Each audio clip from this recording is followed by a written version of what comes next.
네, 안녕하세요, 여러분들. 역사는 차태성. 두둥. 여러분, 이제서 얘기합니다. 제가 이 옷 맞췄어요, 이번에. 여러분들 위해서 대박 나시라고. 네. 여기 수능, 응? 대박. 오, 이거 한 비싸던데요? 네. 자, 어쨌건 조금이라도 여러분들 기운을 좀 북돋워 주기 위해서 나름대로 또 고민하고 한번 해봤습니다. 어쨌든 여러분들 좋은 결과 있으시기를 진짜 바랍니다. 그러기 위해서 여러분들 우리는 뭘 해야 됩니까? 우선 이 강의를 완강을 해야 된다는 사실을 알고 계시지요? 네. 지금 여러분들의 교재는 지금 새까맣게 지금 변해가고 있어야 돼요. 그 밑에 있는 그 종이, 저 판서 아래에 있는 거 열심히 쓰셔야 되고요. 내 강의할 때 쓰셔야 되고요. 별 채우기 지금 채워가면서 반복하면서 가셔야 되는 거 알고 있죠, 여러분들? 네, 여러분 믿겠습니다. 네, 무조건 우리는 완강입니다. 기필코 완강입니다. 할 수 있습니다. 화이팅! 가자!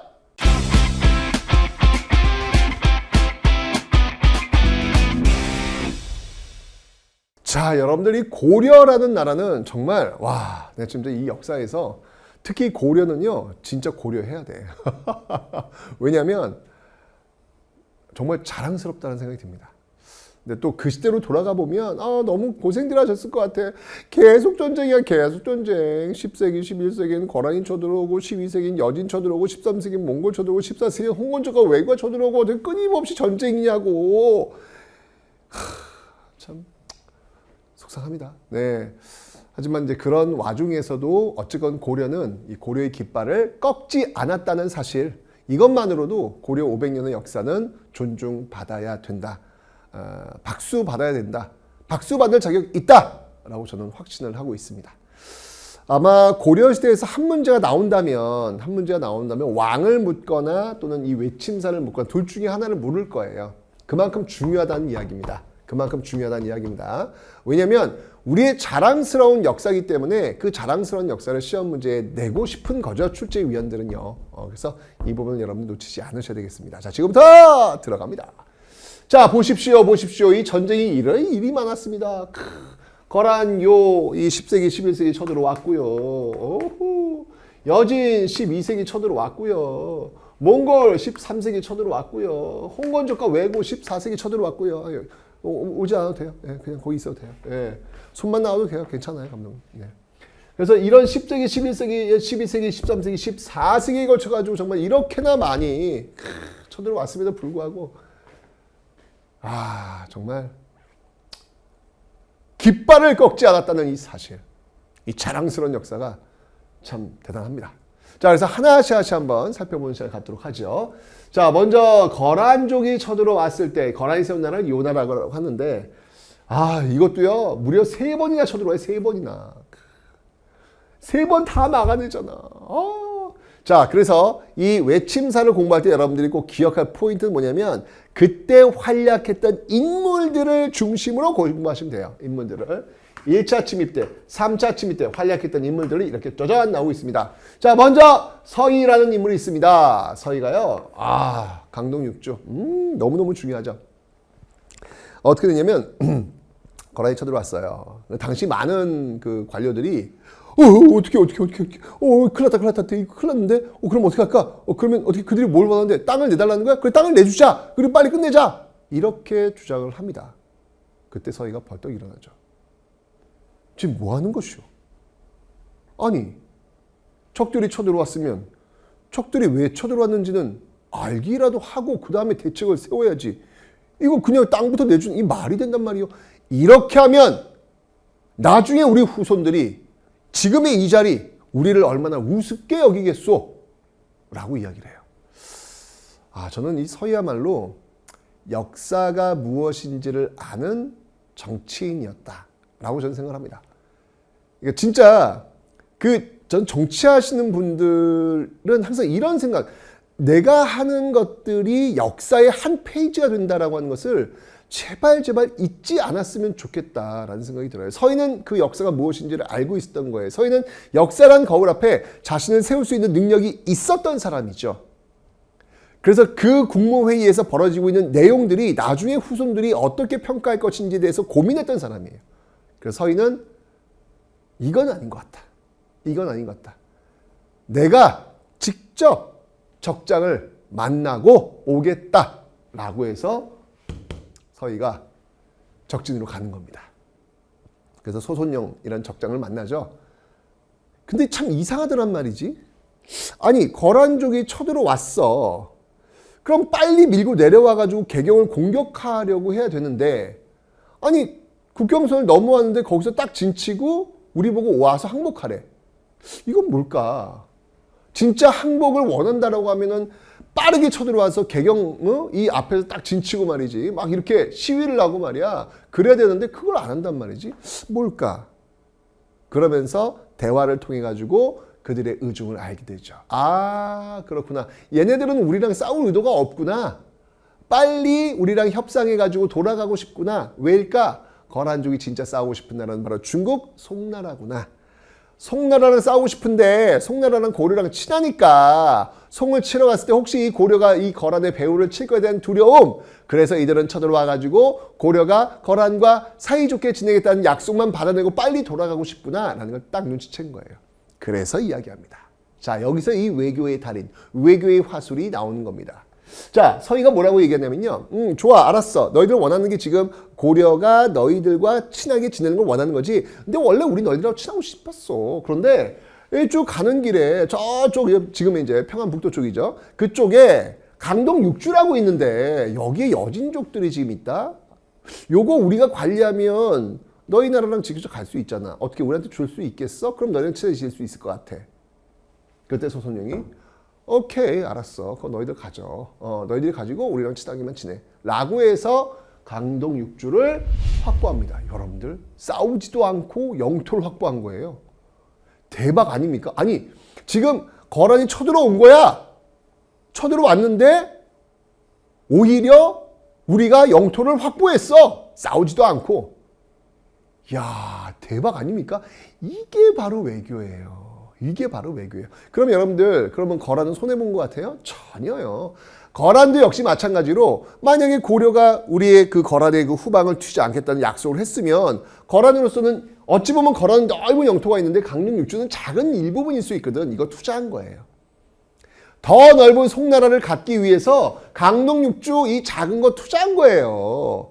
즉 거란도 윈, 고려도 윈. 서로가 윈윈하는 윈윈 합의점을 찾아낼 수 있는 그 능력. 그게 바로 외교의 능력이라는 겁니다. 그게 바로 외교의 맛이라는 겁니다. 그것을 서희는 너무 잘 알고 있었던 것이죠. 기가 막힙니다. 그래서 강동 육주를 싸우지 않고 이걸로 얻어냈다. 외교의 달인 서희 임명합니다. 혹시 여러분 중에서 외교 쪽에 관심이 있으신 분들은 서희 꼭 기억해 주시기 바랍니다. 그런데 중요한 건 말입니다. 고려가 거란의 말을 잘 따르지 않습니다. 고려 외교하는 거 보면 우리나라 역사니까 참 대단하다 하지만 내가 만약에 다른 나라인데 고려를 이렇게 봤으면 짜증났을 것 같아. 약속을 잘 안 지켜. 거의 늘 벼랑 끝 전술이야. 고려가 쓰는 건 늘 벼랑 끝 전술. 거란이 또 쳐들어온 거야. 너는 왜 말 안 들어? 쳐들어온 거예요. 그때 또 얘기하죠. 오케이. 우리가 지금 사정이 있어가지고. 알았어. 친하게 지낼게. 돌려보내요. 근데 역시 또 고려는 지키지 않아요. 이것들이 진짜 또 쳐들어와요. 이게 3차 침입입니다. 이때는 고려가 맞서 싸웁니다. 그 맞서 싸운 사람이 바로 강감찬 장군이었고 귀주에서 강동 육주 중 하나거든요. 이 귀주에서 대승을 거둡니다. 박수. 외교란 언변도 뛰어나야 되지만 그 언변을 받쳐줄 수 있는 힘도 있어야 한다. 고려는 그 힘이 있었던 거예요. 외교를 통해 가지고 어떻게든 해결을 했지만 막판에 그 힘을 통해 가지고 제압을 해야 될 수 있는 상황이 되면 제압을 했던 것이죠. 그래서 이렇게 통해 가지고 이 거란을 물리치게 되면서 이 동북아 거란과 송과 고려의 어떤 이 삼각관계, 이 트라이앵글, 이 삼각관계를 만들어 놓는 그런 힘을 고려가 보여주었다. 동북아의 어떤 질서의 그 키를 이 고려가 가지고 있었다라고 하는 정말 대단한 그 역사를 고려는 쓰고 있습니다. 이게 거란 쳐들어왔을 텐데 어쨌건 여러분들 기억하세요. 서희의 강동육주. 와우, 시험 너무 잘 나와요. 서희의 강동육주. 이거 완전 별표야, 별표. 완전 중요해. 진짜 중요합니다. 그 다음에 강감찬의 괴주대첩도 하나 기억해 놓으시면 되겠습니다. 됐죠? 자, 이러면서 이제 고려는요, 사실 거란족 쳐들어올 때 초조 대장경을 만들어가지고 이 부처님의 힘을 빌려가지고 이 거란을 막아내겠다라는 어떤 그런 의지를 불태워요. 정신적인 어떤 그런 지주 역할을 부처님을 통해서 우리가 한번 해보겠다라고 그 생각을 믿은 것이죠. 그리고 이 거란을 물리쳤을 때 또 천리장성을 축조하고 나성. 여러분 이 천리장성이라고 하는 건요, 고구려에도 천리장성이 있고요, 또 고려에도 천리장성이 있습니다. 두 개가 있는데 위치는 전혀 달라요. 고구려의 천리장성은 만주 쪽에 있고요, 이 고려의 천리장성은 한반도 내에 있습니다. 어쨌건 이런 천리장성을 구축을 했고요. 그 다음에 나성을 축조, 개경을 둘러싸고 있는 나성을 축조해서 또 다른 외침에 대비하는 그런 모습들을 고려가 보여주고 있더라라는 얘기. 멋지다 고려. 네, 다음 여진족 보도록 하겠습니다. 자, 이제는요 거란 대신에 여진족이 또 성장을 했네. 이 여진족이 쳐들어옵니다. 여진족이 세운 나라를 금나라라고 합니다. 12세기 쳐들어오는데요. 자, 이때 여진족이 자꾸 국경을 넘어오니까 윤관이라고 하는 인물이 진짜 여진족 이거 안 되겠네. 우리도 좀 혼을 내줍시다 라고 하는데, 여진족은 주로 이 말 타고 건너옵니다. 북방 유목민족들이 말 타고 오잖아요. 그래서 그럼 우리도 말, 즉 기병을 중심으로 해서 이들을 막아보자라고 해서 별무반을 만듭니다. 이 별무반이 뭐 신기군, 이게 기병 중심이에요. 신기군, 신보군, 그다음에 항마군, 항마군. 이거 이제 보병입니다. 보병, 신보군. 항마군은 승려, 스님들을 중심으로 해서 마귀를 항복시키는 그런 부대, 승려 중심의 그 부대. 요 세 부대를 우리는 별무반이다라고 이야기합니다. 이 별무반을 이제 만드는 거예요. 그 별무반을 만들어가지고 여진족을 공격합니다. 결과가 어땠을까요? 예! 이깁니다. 그래서 동북 구성을 확보하네. 야, 이거 뭐 거란 쳐들어왔을 때 서희는 강동육주 확보하고, 여진 쳐들어왔을 때 윤관은 또 동북 구성 확보하고, 야, 고려가 대단합니다. 이렇게 동북 구성을 확보하는 모습을 보이고 있습니다. 오, 잘한다. 고려 대박이다. 좋습니다. 그런데 사실 여러분들 그 지역을 확보한다는 게 이 당시에는요, 사람이 가서 살아야 돼요. 근데 이 당시에 사람이 많지가 않아요. 이 지역에 가가지고 그 지역에 있으면서 그 지역을 개척한다는 게 쉬운 게 아닙니다. 결국은 여진족이 돌려주세요. 돌려주면 저기 다시는 공격 안 할게요. 제발 돌려주세요. 라고 해가지고 그냥 동북구로 돌려줘요.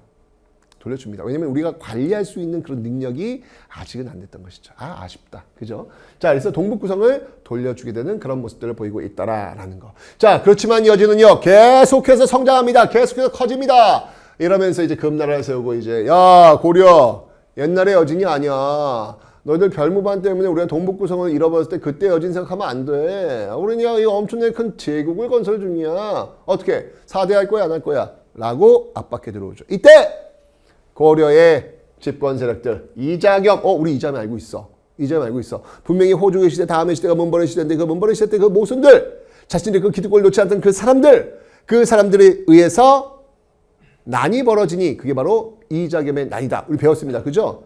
그 이자겸, 그 다음에 이제 묘청의 서경천도 운동을 진압했던 김부식, 이자겸의 남과 묘청의 서경천도 운동이 바로 이 문벌귀족 사회의 문벌 사회의 어떤 그 마지막을 보여주는 어떤 그런 내용들 아니겠습니까? 바로 그 인물들 배웠죠, 여러분들? 이자겸, 김부식은 그 금나라의 어떻게 해서 4대를 한다, 4대 오케이 한다라고 얘기했습니다. 내가 배웠던 내용 복습하는 거예요.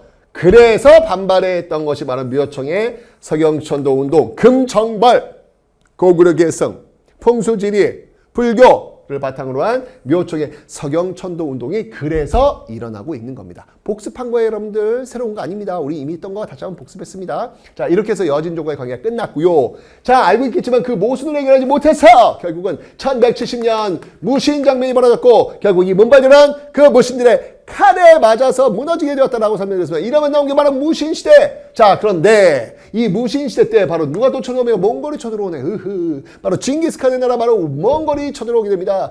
그때 최씨 무신정권, 특히 이 최우는요, 강화도로 천도해서 끝까지 항전하려는 결사항전의 자세를 보이면서 싸우게 됩니다. 그 싸웠던 대표적인 인물들이 바로 김윤후라는 인물인데, 김윤후는요, 지금 이 경기도 용인 쪽입니다. 처인성이 있는데요. 이 처인성 전투에서 혁혁한 성공을 거두고요. 충주에서 또 노비들과 함께 싸우는 그 모습을 보이면서 승리를 거뒀던 인물이 바로 김윤후 같은 인물이 되겠습니다. 저는 조선에 이순신이 있다면 고려에는 김윤후가 있다라고 이야기를 하겠습니다. 김윤후 같은 인물이 몽골을 부수는 그런 모습들이 보이고 있었죠. 그리고 끝까지 하면서 배중손이라는 인물은요. 고려가 나중에 이제 결국 이제 항복을 하지 않습니까? 대신 고려의 그 깃발은 꺾지 않겠다라는 조건을 달면서 항복을 하는데 그때 무슨 소리 항복은 안 돼! 라고 끝까지 싸웠던 인물이 바로 배중손입니다. 바로 삼별초를 이끌고 끝까지 싸우는 그런 모습들을 보이고 있더라라는 거. 자, 여러분 보세요. 이렇게 인물들 중심으로 거란 쳐들어 왔을 때는 서희와 강감찬, 여진 쳐들어 왔을 때는 윤관, 그리고 몽골 쳐들어 왔을 때는 최후, 김윤후, 배중손 이렇게 인물 중심으로 해서 그 시대에 어떤 일이 있으니 봐야 돼요. 이건 시험 문제 어떻게 나오냐면 주로 이렇게 나와요.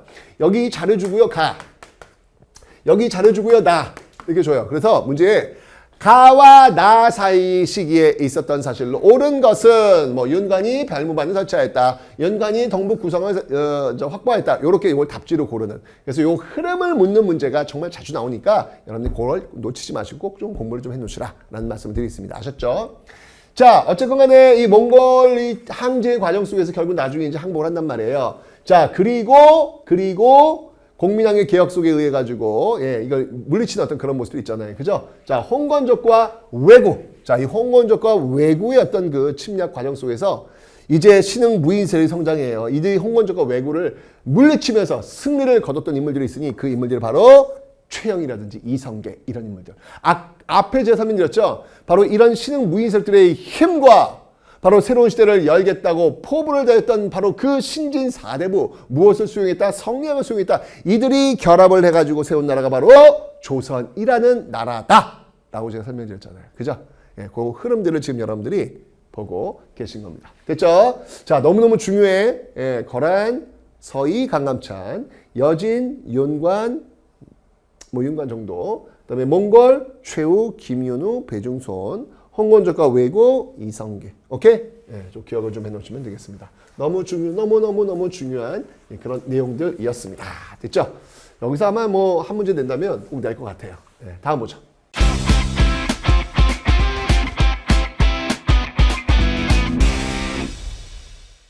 앞에 있었던 그 고려에 비해서는 상대적 개방성을 갖고 있다. 그 이유가 뭘까요? 앞에 있었던 신라죠. 앞에 있었던 신라 같은 경우에는 여러분들 골품제도 아니겠습니까? 태어날 때부터 그 운명이 결정되어 있는 거야. 난 태어날 때부터 입을 옷, 태어날 때부터 태어날 때 타고 다니는 수레, 이 크기나 규격이나 이런 게 다 정해져 있단 말이에요. 내가 능력이 뛰어나서 올라갈 수 있다? 없다! 폐해스적 신분지 사회가 바로 골품제 사회였다. 그래서 거기에 열받았던 육두품들, 또 호족들이 결국 들고 일하는 게 바로 중세 고려를 여는 그런 계기가 되는 거 아니겠습니까? 그죠? 그러니까 당연히 고려는요. 이 앞에 있던 신라에 비해서 상대적으로 좀 개방성을 갖고 있다. 아니 제가 설명드렸잖아요. 그 통일신라 말기에 최치원이 그 시무책을 올렸지만 받아들이지 않았다. 하지만 고려 초 같은 최승로 같은 경주 출시 육두품제한 출시 되겠죠. 이가 올렸던 최승로의 시무 28조는 성종이 딱 받아들여가지고 지방간 파견하고 그런 거 나오잖아요. 완전히 다른 거예요. 시대가 완전히 바뀐 거예요. 이런 모습들이 나타납니다. 자.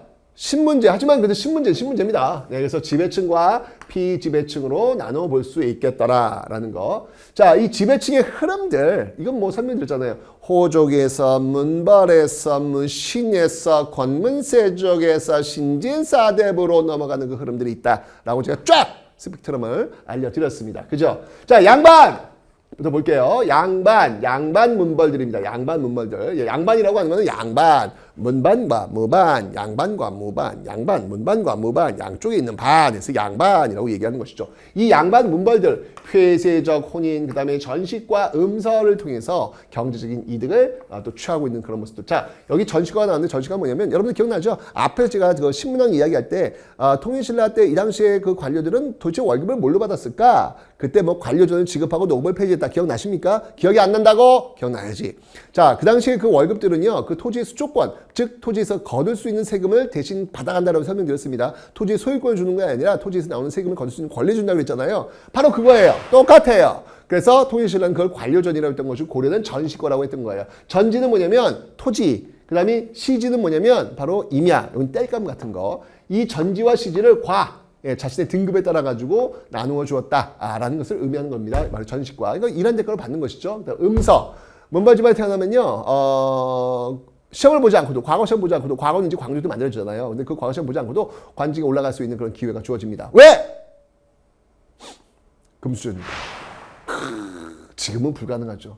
지금은 불가능하죠. 불가능해야죠, 지금은요. 그죠? 근데 이 당시엔 그게 가능했습니다. 금수저 집안에 태어났으면 그게 가능했습니다. 어쩌면 이게 음자가 뭐야? 예, 그늘 음자 아닙니까? 그 조상의 음덕, 조상의 그늘 속에서 먹고 살 수 있는 것들이 해결되는 그런 모습들이 나타나고 있더라. 이렇게 양반 문벌들이 말이죠. 꼭 쥐고 있으니까, 안 노니까 결국 다른 세력에서 칼 맞잖아. 그들이 누구야? 예, 나중에 이제 무신 노릇이 나오는 것이죠. 자, 어쩐지 이들이 이제 그 지배층을 이루고 있고요. 그 다음에 요 중간 계층도 있어요. 이들은 이제 꼭대기층이라면 중간 계층, 요건 이제 하급 관리들, 특히 이제 향리층을 또 이야기할 수 있겠습니다. 향리 같은 경우에는 여러분 속군, 속현, 뭐 향부곡소 이 지역을 다스리는 실질적 지배세로, 왜냐면 여긴 지방관이 파견되지 않았기 때문에 지방관이 일부에만 파견되잖아요. 추승로의 어떤 외관을 파견하서도 지방관 파견은 12목에만 파견됐다고 설명됐지 않습니까? 그죠? 전부 다 파견되지는 않았단 말이에요. 일부에만 파견됐단 말이에요. 그래서 지방관이 파견되지 않은 지역은 이런 향리들이 실질적 지배세력이 있다. 굉장히 파워가 세다라고 설명을 드렸죠. 그런 사람들이 중간계층의 어떤 역할을 하고 있다. 어쨌든 이들을 우리는 다 지배층이라고 부르고 있다라고 하는 거 봐두시면 되겠습니다. 네, 그러니까 정호로서 직역, 국가를 위해서 일을 하는 사람들, 직역, 이런 사람들을 지금 이야기하고 있는 겁니다. 됐죠? 자, 반면에 피지배층들을 한번 보도록 하겠습니다. 피지배층에는요, 또 나눌 수 있는데, 백정이 있어요. 백정. 직역, 국가를 위해서 일하는 그건 아닙니다. 이 백정은요, 일반 농민들을 얘기한다고 보시면 돼요. 일반 백성들을. 선생님, 백정은 왜 소잡고 돼지 잡고 백정 아닌가요? 좋은 질문이에요. 그거는 조선의 백정입니다. 고려의 백정은 일반 백성, 일반 농민이고요. 조선의 백정이 지금 이야기했던 소잡고 돼지 잡고 그 백정입니다. 달라요. 고려의 백정과 조선의 백정은 다릅니다. 아셨죠? 자, 그런데 이 백정들이 대다수를 차지하고 있는데 여기에 향부곡 소민들도 요 계층에 들어갑니다. 근데 향부곡 소민들은요, 요 백정들에 비해서는 좀 차별을 받아요. 세금 좀 더 많이 내야 되고 이사할 수 있는 그 권리도 없더라라고 하는 거. 가장 밑바닥에 있는 사람들은 바로 노비였습니다. 노비는 바로 재산이었어요. 사고 팔 수 있는 어떤 그런 존재가 바로 이 노비였다는 사실. 가슴이 아프죠. 사람은 어떻게 사고 팔어? 여기서 이제 노라고 하는 게 남자 종이고요. 비라고 하는 게 여자 종이에요. 남자 종과 여자 종을 합쳐가지고 노비라고 하는 겁니다. 고려시대 보면요. 여자 종이 남자 종보다 훨씬 비쌌어요. 왜? 여자 종은 그렇죠. 아이를 낳을 수 있잖아요. 그러니까 이게 거의 지금 그 강아지 같은 거 살 때도 왜 암컷이 좀 비싸잖아요. 그런 것과, 그러니까 사람은 어떻게 이런 식으로, 그러니까 이 시대의 한계죠. 지금의 시대로서는 도저히 이해할 수 없는 그런 모습들이 이 시대는 있었다. 여러분들, 우리는 그 시대에 태어나지는 않았습니다. 그래도 우리는 지금 이 시대에 태어났네요. 그죠? 이런 어떤 그 지배층들이 지금 구성되어 있더라. 그래서 여기 그 양반, 중간계층, 백정들을 묶어가지고 양인이라고 하고요. 천민들, 외사람들을 천인이라고 하더라. 라는 거 봐주시면 되겠습니다. 자, 그리고 여러분들, 여기 지금 보시면 여성의 지위가 있어요. 여성의 지위가 있는데, 조선 여성의 지위와 고려 여성의 지위가 좀 달라요. 이 고려 여성의 지위는 상당히 높다라고 보시면 됩니다. 상당히 높다라고 보시면 됩니다. 그러니까 조선 여성, 특히 조선 후기 여성의 그 지위에 비해서, 가정 내 지위에 비해서 상당히 높다라고 보시면 돼요. 그 이유는 뭐냐면 일단 상속을 똑같이 해요. 아들, 딸 구별 말고 재산을 똑같이 나누자. 여러분들, 지금하고 똑같죠. 지금은 무조건 n분의 1입니다. 무조건 법적으로 n분의 1입니다. 그런데 여러분들, 이게 아주 옛날부터 있을 때 그렇지 않아요. 90년대까지만 해도 여러분들, 남자가 좀 더 많이 재산을 받도록 되어 있었어요. 법적으로요.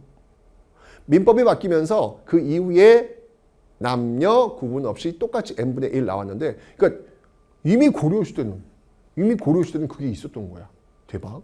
그리고 그러니까 당연히 n분의 1이니까 딸도 제사 지낼 수 있습니다. 왜 아들만 제사를 지내? 딸도 제사를 지낼 수 있습니다. 왜? 그냥 규문상속이니까요. 그래서 돌아가면서 제사를 지내요. 이번에는 아들이 지내고 그 다음에 딸이 지내고 이런 모습도 가능해요. 이건 지금보다도 훨씬 더 어떻게 보면은 좀 이렇게 나아져 있는 모습. 지금 여전히 제사 지내면 아들 쪽에서 좀 가고 있는 그런 모습도 있잖아요. 그죠? 그러니까 굉장히 이런 모습들은 조선틱한, 아직도 조선틱한 그런 모습들이 지금 보이고 있다는 이야기죠. 그 다음에 이제 보세요. 호적은 나이 순으로 또 음선은 외가 쪽도. 음선은 제가 왜 과거 시험 보지 않고도 올라갈 수 있는 그런 거라고 했잖아요. 외가 쪽 똑같이 적용이 됩니다. 그러니까 친과 외가의 구분이 없었다는 이야기죠. 그죠? 그러니까 여성의 지위가 조선에 비해서 상대적으로 높았다라고 하는 거, 이 정도만 여러분들이 알고 계시면 되겠습니다. 고려시대가 굉장히 독특한 시대예요. 고려시대가 어찌 본다면 지금 우리가 고려시대의 어떤 그 가정 내 질서를 열심히 따라가고 있는 모습은 아닐까라는 그런 생각을 할 정도입니다. 왜냐하면 우리가 조선의 어떤 끝자락에 연결되기 때문에 조선의 어떤 모습들을 많이 닮아 있거든요. 그것들 이제 계속 바꿔나가고 있는 것이죠. 다음 보자.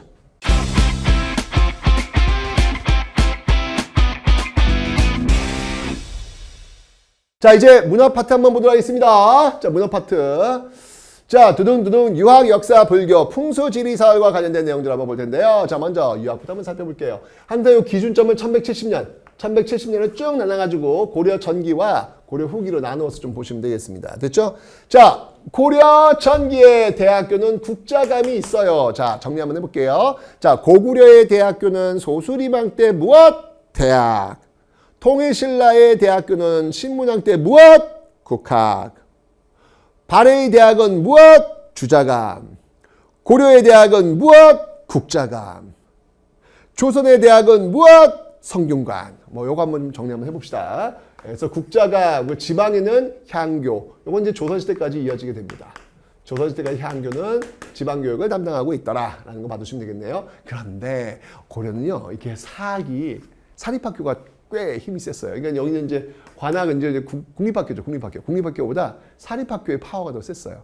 사람들이 사립학교 많이 가려고 그래요. 왠지 알아? 사립학교에 가면요, 아주 다양한 과거 시험에 합격할 수 있는 그런 비법, 팁 이런 것들을 잘 알려주고 있기 때문입니다.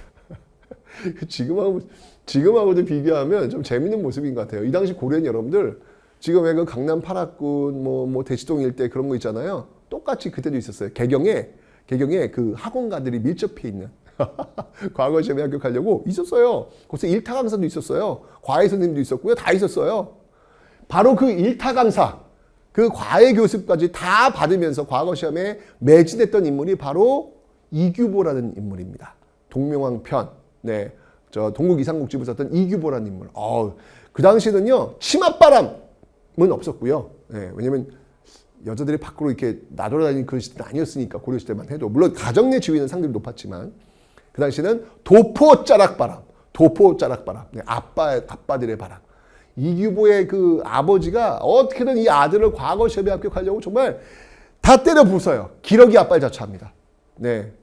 어디 딴 데 부임지로 갔는데 아들내미 개경에서 공부해야 된다고 혼자 가요. 혼자. 이런 식으로 기러기 아빠를 자처하는 이런 모습들까지 있다. 정말 지금은 너무 똑같은 그런 모습이 있습니다.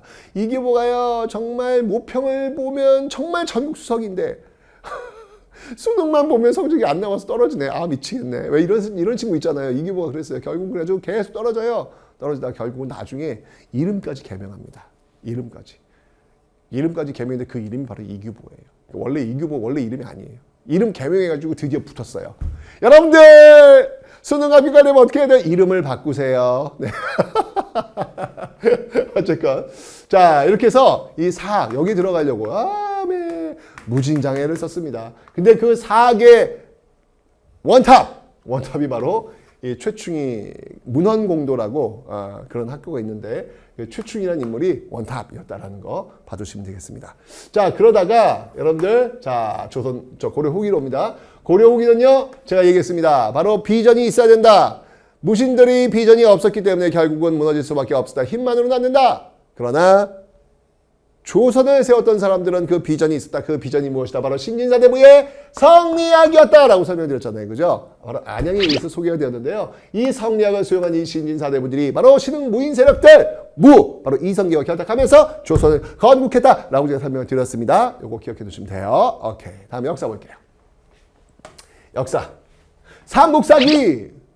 현존하는 우리나라에서 가장 오래된 역사서가 바로 이 삼국사기가 되었습니다. 누구에 의해서 편찬됐냐고요? 김부식. 가만히 있어봐. 김부식?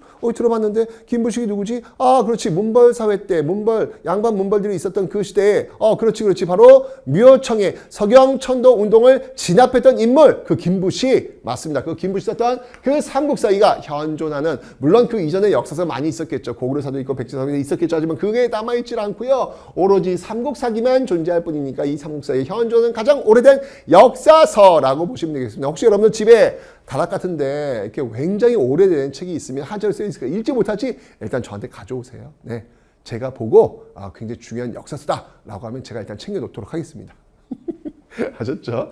자, 삼국사기 여기 이제 기전체에 쓰여진 건데 여기 뭐냐면 쉽게 얘기하면 이거예요. 여러분들 그 열전이라는 거 있죠. 사람들 이렇게 써놓은 그 열전으로 이제 구성되어 있는 그런 역사서 기전체라고 이야기합니다. 열전도 있는 거예요. 네. 왕의 역사 또 이게 신하들의 역사를 이렇게 중심에 쓴 그 역사책이 바로 이 기전체로 쓴 삼국사기가 되겠습니다. 하여튼 현존은 가장 오래된 역사서다라는 기억하시면 되겠네요. 자, 요거 보시면 되고요. 그 다음에 자, 1170년 고려 후기로 옵니다. 몽골들이 막 쳐들어오고 있는 어떤 그런 상황들, 뭐 이런 상황들 속에서 뭔가 좀 이게 우리의 어떤 자주적인 어떤 모습을 보여주려는 노력들이 많이 나오는 책들이 이 시기에 쏟아져 나옵니다. 자, 우선 아까 우리 이기보 선생님, 네, 동명왕편. 정말 이기보 선생님 정말 사교육도 많이 받으시고 사립학교 들어가셔가지고. 정말 공부를 많이 하셨던 분인데 시험은 좀 없었던 그런 분. 하지만 결국은 합격했어요. 합격해가지고 시면 엄청 많이 썼던 분이에요. 그래서 이규보의 동명왕편이 있고요. 특히 동명왕 누굽니까? 고구려 왕이 아니습니까? 고구려. 그 고구려의 어떤 역사를 보여준 그런 모습도 있었고, 일연의 삼국유사, 이승휴의 제왕운기. 삼국유사와 제왕운기의 공통점은 뭐냐면요. 바로 단군이라고 하는 우리 역사의 출발점을 지금 기록해 놓고 있더라. 삼국유사와 제왕운기의 단군이 없었으면 우리는 홍익이가 날 수도 없었을 거예요. 우리 역사서에 고조선도 없었을 거예요. 그죠? 이 역사서가 있었기 때문에 그런 것들이 가능해지는 것이죠. 그러니까 이런 것들은 바로 이 고려 후기에 어떤 몽골의 침입이라든지 원간섭기라든지 이런 그런 과정들이 이제 펼쳐지면서 어떤 우리 민족의 어떤 중요성 이런 것들을 보여주기 위한 그런 어떤 일련의 어떤 과정들이 아닐까라는 생각이 듭니다. 됐죠? 역사 받으시면 되겠습니다. 현존하는 가장 오래된 역사 삼국사기. 그리고 단군 삼국유사와 제왕운기 중요합니다. 다음은 불교로 보도록 하겠습니다. 자, 불교. 자, 불교에서는 여러분들 두 분을 꼭 기억하셔야 합니다. 이거 시험에 잘 나옵니다. 대각국사 의천과 보조국사 진울 두 스님을 비교하셔야 되는데요. 여러분들 지금 부처님 오신 날 이렇게 보면 행사를 보면 연등 행사잖아요. 그 연등 행사라는데 이렇게 눈에 잘 이렇게 보다 보면 조계종 이렇게 지나가고 천태종 이렇게 지나가요. 그러니까 지금도 조계종과 천태종은 굉장히 중요한 굉장히 그런 종파입니다. 불교계에서.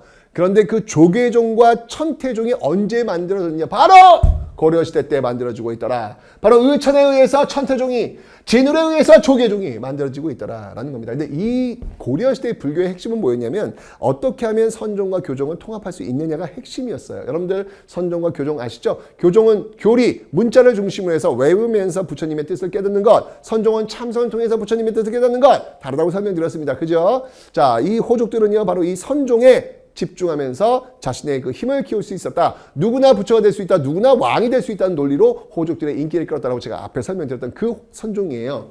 그 선종과 교종을 이렇게 하나로 통합하는 게 고려의 어떤 목표였다는 얘기죠. 그래서 의천은요, 그 방법을 제시했습니다. 뭐였냐면 바로 교관겸수, 교종과 관, 직관적인 선, 이게 선종입니다. 교종과 선종을 겸해서 수행하면 된다. 하지만 앞에 교가 나왔으니까 교종 중심의 선종 통합을 이야기한 것이죠. 반면에 진울 스님은요, 정혜쌍수.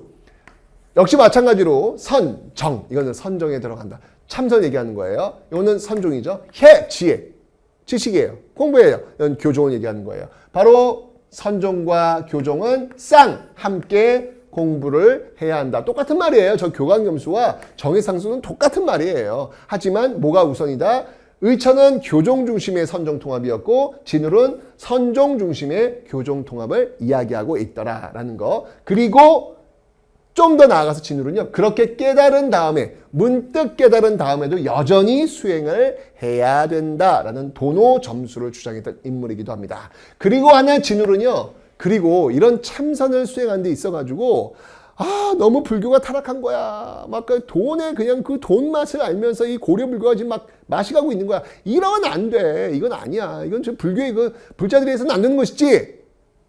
우리 같이 모여가지고 노동하면서 서로 견제하면서 부처님의 뜻을 한번 이루어보자라고 하는 결사운동을 요거 이제 수선사라는 절에 가가지고 지금의 송강사예요. 수선사는 절에 가가지고 우리 결사운동을 해보자라고 주장했던 인물이 바로 이 진울 스님이 되겠습니다. 자, 그래서 의천과 진울 꼭 여러분들 기억을 해주셔야 돼요. 이것도 굉장히 시험에 잘 나오는 포인트라는 것을 받으시면 되겠습니다. 네, 포인트 불교 쪽에서 잘 받으셔야 되겠습니다.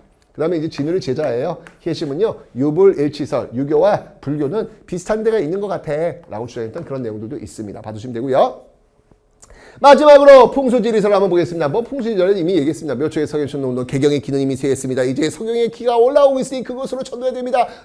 김부식 촥! 아시죠, 여러분들? 네, 그 내용이었습니다. 그 다음에 이제 고려 후기 오면요. 남경이 어디냐면 지금의 서울이에요. 남경 길치에 나오면서 나중에 이제 여러분 조선이 한양으로 천도하는 어떤 그런 배경이 또 되고 있더라 라고 하는 내용을 여러분들 받으시면 되겠습니다. 됐죠? 하여튼 여기서 여러분들 이 불교가 중요하니까 특히 의천과 진울을 좀 중심으로 해서 여러분들 받으시면 되겠네요. 그 나머지 내용들은 뭐 한번 읽어보는 정도로 공부하시면 충분히 이해할 수 있다라고 보시면 되겠습니다. 됐죠, 여러분들? 어렵지 않죠? 그냥 한번 쓱쓱쓱 보시면 되겠습니다. 오케이? 좋아요. 자, 이렇게 해서 여러분들 고려시대가 다 끝났습니다. 와, 다음 시간부터 조선 들어가는 거예요. 얼마나 빨라요. 그죠? 할 수 있어. 여기까지 왔어. 지금 벌써 5강 한 거야. 아직도 5강이 게 아니라 벌써 5강 한 거야.